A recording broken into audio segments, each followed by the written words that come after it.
Checking in here live. It is Friday, May 10th, 2024 on the Mayan calendar, 11:58 a.m. Got some sunshine today in the farm fields of Valparaiso, Indiana. Welcome to the Fortress of Solitude Studios. And let's get right into it. I've spent $135,920 on oral. Got that black gold Texas tea. Did buy 1,000 shares of PBF, and I got a little antsy, wasn't patient enough. In fact, while me and Lady Bodybuilder and I were at the YMCA, sing that into your head right now, YMCA. During her sets, I was, checking on the market on my phone and pulled the trigger on 1,000 shares at $49.74, and currently PBF Energy is trading at $48.96. So I am down nearly $1,000 already, but I think I'm right on this one. So we'll just see what happens. I also at the same time sold a 49 strike 10 contracts PBF put expiring next week, put $850 into my Velcro wallet. And then I also, Vermilion Energy, we also purchased 2,000 shares of it at $11.98 a share. And then UCO, which is a 2 times leveraged bull of the oil, we got 2,000 shares at $31.11. Trying to time the market, trying to buy your way into the bottom, probably the most nerve-wracking thing to do in this business, because right now UCO has continued to go downtown. It's at 31.04 and I bought it at 31.11. And where is, I think I got Vermilion up here. Yeah, I have all three up. Vermilion at 11.94. So yes, so all three have gone down. Vermilion only down 5 cents since I bought it, but still trending down. But I think that oil is put in a local bottom.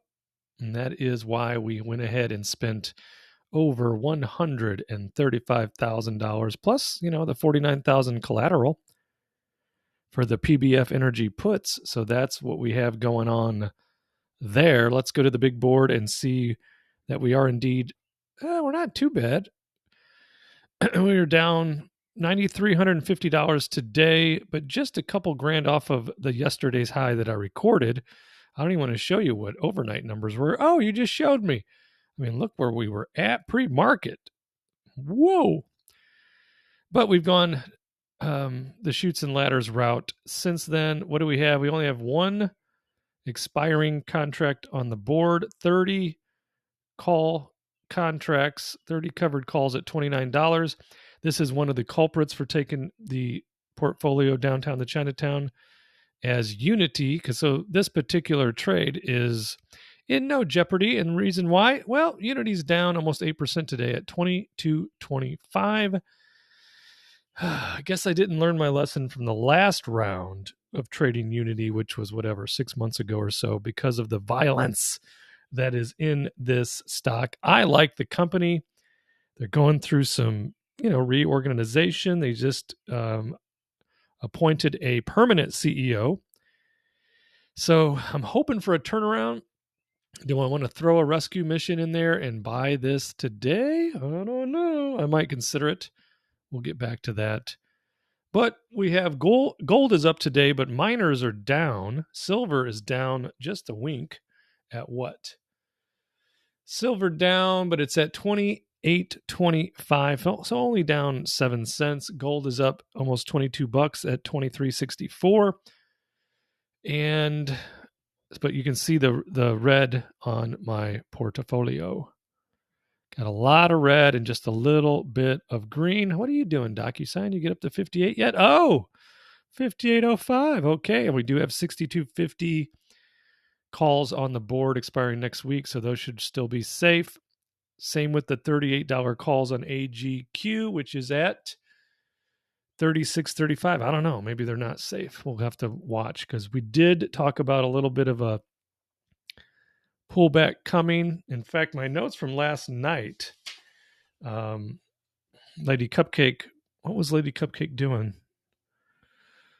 So I was downstairs, had my laptop and my notepad, got the Cubs on, in the background, and I wrote oil a little lower. So I think we got that today. Gold stocks, sell calls, question mark. KGC under 7.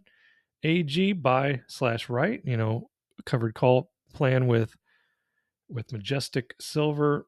Mag sell. TZA look into. So TZA is the 3 times bear against Uncle Russ. And what is Uncle Russ doing today? It is down almost 1%. So that would have been a good play first thing this morning, and it still could be on the board. Let's just see what TZA is doing today. So, on these essentially inverse ETFs, this is a small cap bear ETF, TZA. So it goes up when Uncle Russ goes down. What is it up today? It is, drum roll please, it's up almost 3% at 1843. I think that, where was it this morning? 1764. Yeah, that would have been a great play. Wait, that was pre-market. So it opened around 1779 and then it's gone up to 1842 cents. So I'll take another close look at the Russell 2000, and then I may still consider getting involved in the TZA, just short term. And that's my play right now with oil, is just like maybe a couple of weeks on those trades, just looking to swing into, I don't know, 5,000-10,000. Really? That's all? Yeah, well, put up a lot of risk, didn't I? So we look at PBF, you can see this chart here 1 month, and it's just gone downtown to Chinatown, and they just reported earnings, which were really good, in my opinion. They beat on the EPS by 19 cents. They beat on the gap by 20 cents, and they beat on revenue by $320 million on $8.65 billion in revenue. And then they've guided up for the next quarter.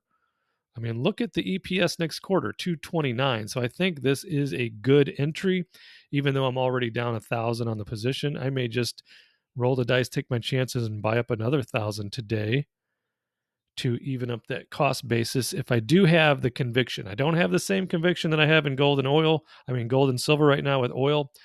But you know how I feel about oil. It's one of my best friends, just like the precious metals have been right now. So what else we got next week? We got the AGQ, the DocuSign. Enovix that's at 93% already, because Enovix it loves to just walk downstairs and loner in pairs and make a clinkety sound. It likes to clink clank its way slinky on down the stairs, because Enovix, I got 1050 calls and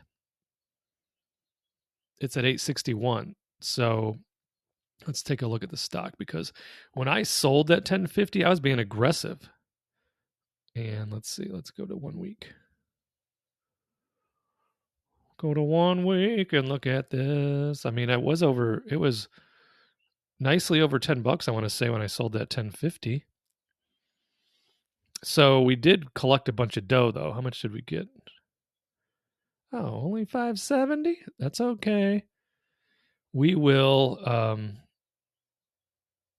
we'll just look to sell more calls when it is back in the green, which it will be. It likes to bobble up and down on all around. We've got the GDX 36. Those are going to be under pressure, aren't they? Yeah. They're essentially already under pressure, and GDX is at 35.42. So I could have been a little bit more patient. Where'd my face go?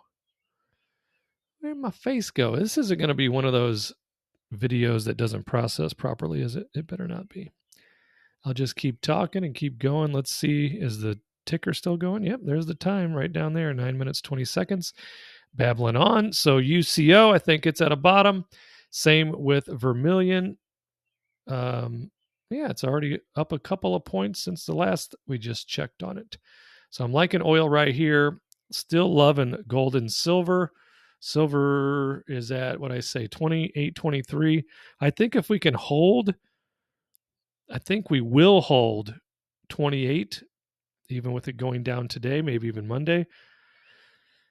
And I think then it's just going to move right back up, maybe aggressively,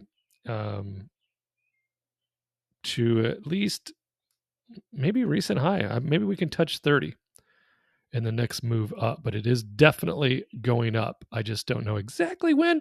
Just trying to work with our probabilities, right? So there we have it.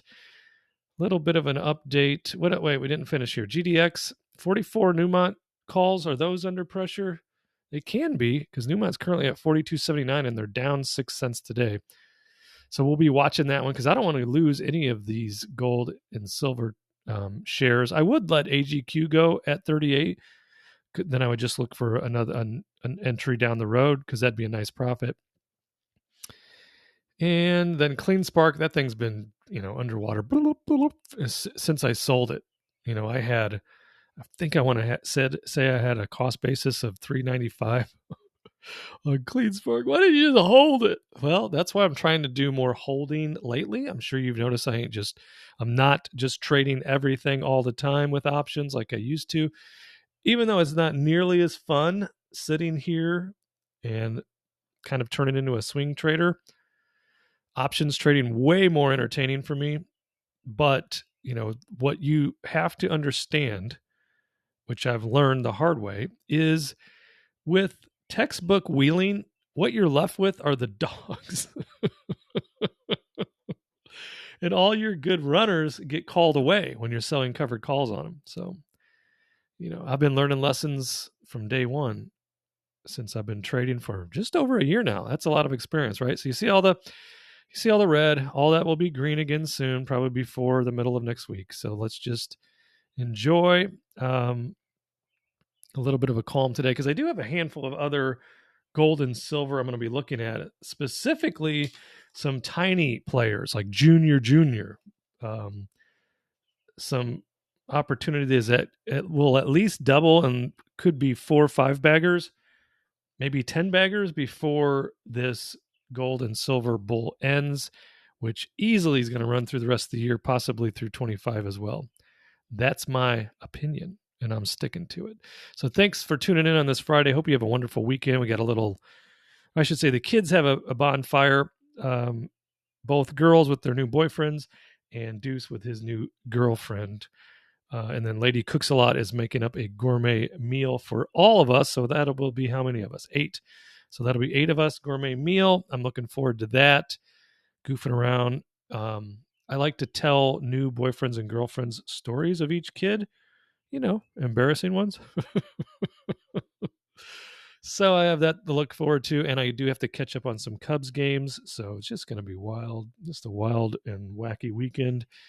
Hope you have a wonderful weekend. Like, subscribe, comment, share with a lovable friend, and I'll see you in the next video. If I can turn this off, I need to go back to wherever. There it is. Hope this processes properly. See you in the next video.